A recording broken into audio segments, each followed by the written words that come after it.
What is going on, LEGO Maniacs? It's Tyler Guy here, and welcome to another episode of Old School Wednesdays. And man, are we going old. 28 years to be exact, as it being 2020. We're going back to Pirates, back when they had their heyday. And we're gonna be looking at the Imperial Flagship or Admirals ship Sea Lion.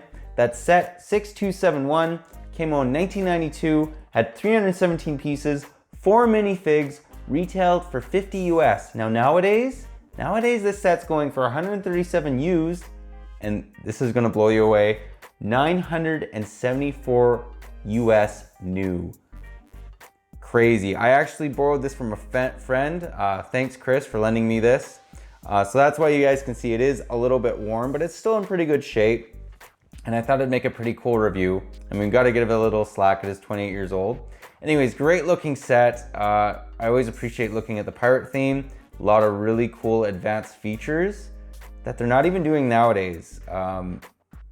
They actually have a one-up on some things as on the new sets. Like, this set's really advanced for its time. But we're gonna get into why, but enough talk, let's get right into it.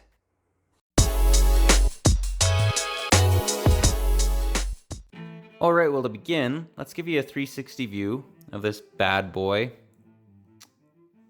So great looking set. So you guys can see the sails are a little worn just because this set is 28 years old, but not bad. They're actually in fairly good condition for their age. Just lift that a little bit so you guys can get the full image of this sailing ship. And it's actually a pretty hefty set for 50 US. Nowadays, this set would probably run up, I don't know, 70, 75 US. I might be out to lunch with that, but I know that the cloth sails, which that's first off, get into that. They definitely up the price of any set. LEGO doesn't really do too many things with masts anymore, or like, you know, sails. But as you guys can see, it has the 2 cannons and the crown, very nice looking. Even a string to kind of connect it all together. So let's just begin in the back. There is so much going on with this back. So as you guys can see, that's a cabin. The windows do open up. And there you see a minifig. It has these nice little torch lights and another nice flag. But the awesome thing about this set, notice how I'm moving this? What is it doing? What it is doing, we're gonna take this piece off so you guys can kind of see. This is a real working compass. Absolutely awesome. They don't do this nowadays. See? I just thought that was so cool. I don't know why LEGO doesn't do that anymore. They've completely got rid of the compass piece. It's a real compass. That is so awesome. And then the other cool thing about this set is if you steer, let's get this sail out of the way. If you steer the boat with the wheel, the rudder's moving. That is so cool. They don't do that with pirate ships nowadays. Then moving on, we have the cannon room, the gun room. So it does fit up to 4 cannons. The set comes with 2. And then as you can see, there's a lot of cannonballs. And then we got the front of the ship. Now this has to be the one area I find kind of odd with this pirate ship. And I'm going to say why. Not that it's bad, but this little tube comes off all the time. And this is like a well-known space piece that's in a lot of the space sets.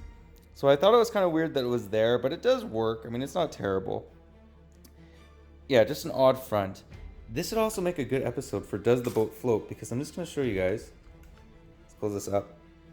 It looks pretty seal-proof. I mean, yeah, there's little areas, but it looks like it might float. The other thing is, too, it has these little cannon bays, so literally that opens up, and then you can roll the cannon right in. These are not shooting cannons. They did not have these in the 90s in the States. Very nice looking vessel. The other thing, as you can see, it wouldn't be a pirate ship if it didn't have booty. So I'm going to show you guys that right now. Just open this up, and it comes with the beautiful gold Gold chrome pieces that we've all come to love. So awesome. So great. Love those gold pieces. In fact, I think he put a bit too many because I think it has about 4 or 8. That definitely has about 12. But whatever. The more booty, the better, right? Anyways, that's the set. That's the ship.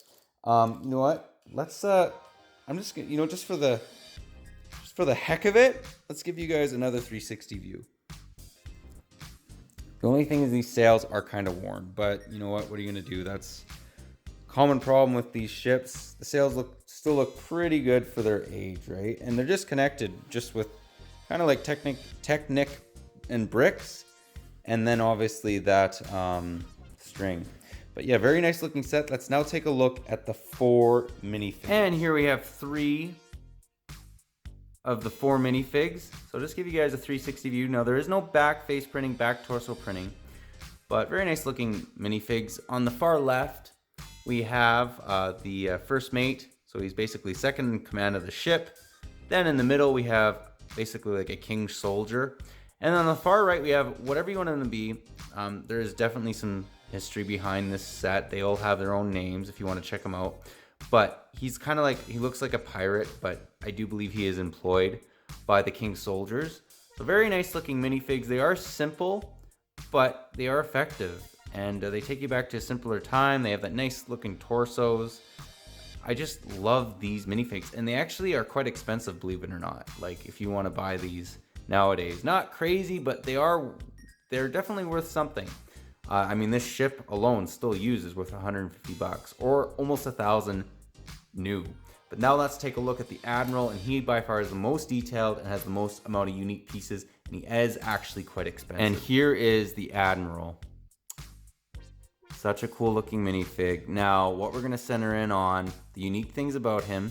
You notice his torso is different than the other ones. He's obviously a little more fancy. He has the gold shoulder pads, kind of signifying his rank. His face is also unique as well. Like I don't think I've ever ran into that different face printing. And then his hat and his little plum are very unique as well. Like that's part of the reason it runs people up so much money if they want to pick this guy up. Great looking minifig. Love this Admiral. I think he gets the job done beautifully. But anyways, great looking minifigs, great looking ship. Let's now get into the end of the review. That was my review. Hope you enjoyed it. Honestly, awesome looking set. Despite its age, I think it really stands up in a lot of ways to the sets we have nowadays. I thought the minifigs were great. I love the compass. I love the fact that when you move the wheel, the rudder moved. Let's demonstrate that again. So awesome. Just great set. I mean, I love the little cabin in the back, kind of looking like a cabin, the cannons, the big mast, the sails, just great looking set. Love this flagship. But let me know what you guys think about the set. Do you like it? Do you not? Do you possibly own it? Any areas, obviously, you think they could have maybe improved on? I just think it looks really good, especially for its age. But yeah, that's all I got for you today. But if you like this video, leave it a thumbs up. If you're new to the channel, definitely consider subscribing and click that bell so you're notified for any future old school, old new sets that we do in this channel, because we do them every Wednesday and it's one of my favorite series to do. But yeah, that's all I got. But thanks again for watching. Take care, and I'll catch you on the next one.